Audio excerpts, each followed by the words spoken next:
Good morning. So, how do you see me? With sympathy, empathy, or apathy? I give you 8 seconds to ponder over that.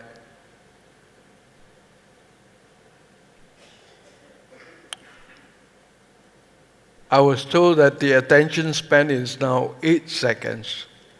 So, I hope you give me more than 8 seconds in the next 10 minutes or so as I share my thoughts to you. I used to look at a disabled person, often with sympathy, but most of the times with apathy, because I was indifferent to their needs. Now, as a blind person, I lost my eyesight at the age of 45 due to glaucoma.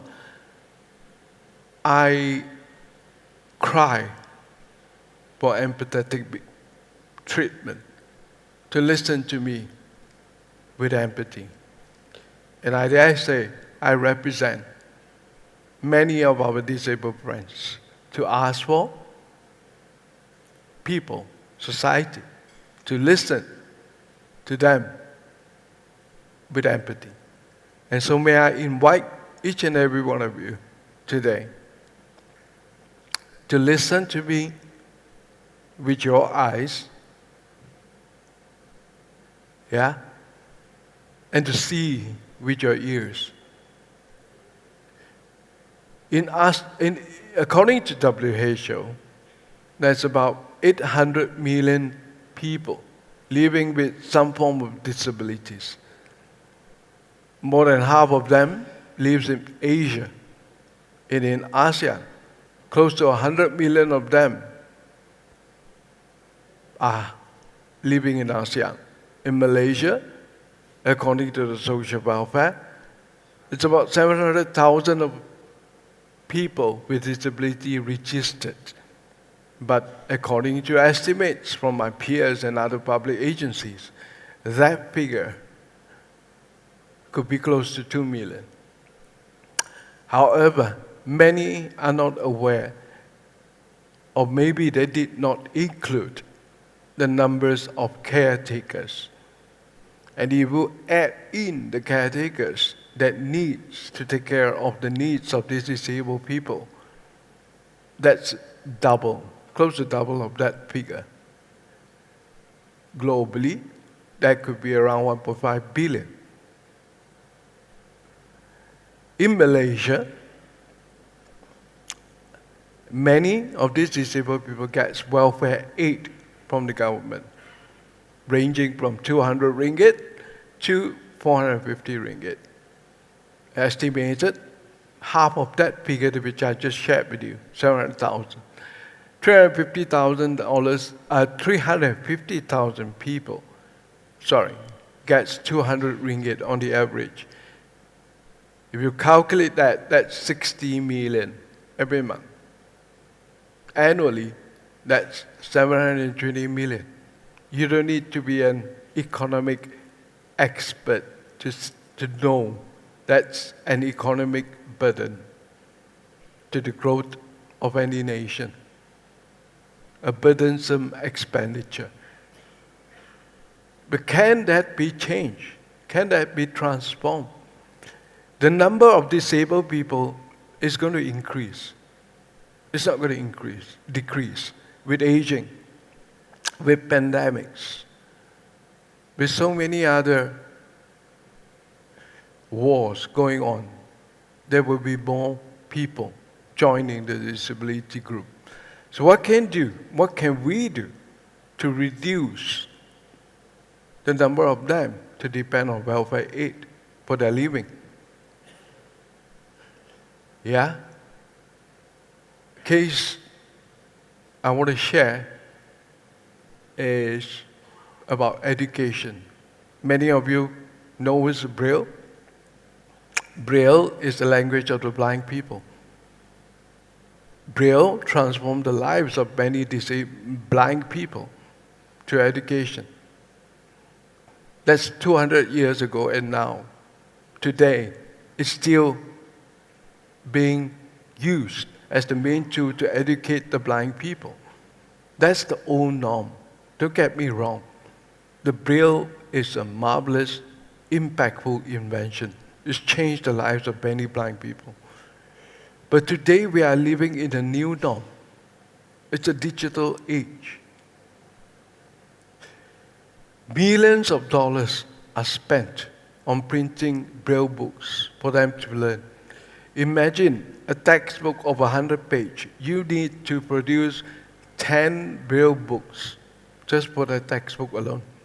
Each Braille book costs nearly 1,000 ringgit for the government to print.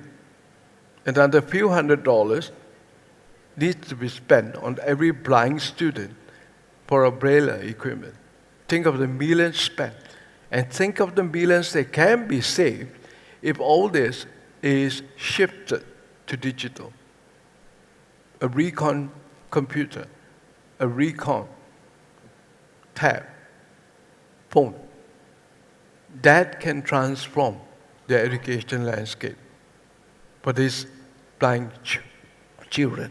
Can the policy be changed to allow this disabled people group to study remotely within the radar of their caretakers, their loved ones? Can that be done? More often, I often share, we are not disabled by our physical condition, but we are more disabled by the limiting conditions around us that suppresses many of the disabled people to unleash their potentials. My wife and I run a social enterprise called Dialogue Includes All. In short, DIA, which means you in the Malay language. We leverage on the medium of darkness to conduct experiential learning programs called Dialogue in the Dark. In short, I torment people in total darkness, hopefully to foster inclusion through empathetic learning. Many a times, people get disorientated when they are in complete darkness. Yeah? And through darkness, when the lights are switched on, they see the facilitators are actually blind people. In the dark, the blind become sighted, the sighted becomes blind. This reversal of roles, we hope, can foster inclusive thinking. Yeah? Now, thanks to Yas and Hassana as well for their help, we have managed to train many of these blind and other disabled people to contribute to society.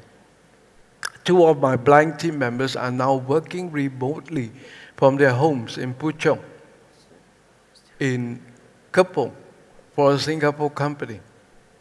They are functioning in the digital marketing department, sustainability department. And I have a physically impaired team member who is now working as a call agent for a local bank call center. All of them are now contributors to their family and to nation building, contributors to GDP growth. Yeah? I hope more of them will be able to be groomed, nurtured in the coming years to be contributors and no longer seen as a burden to society.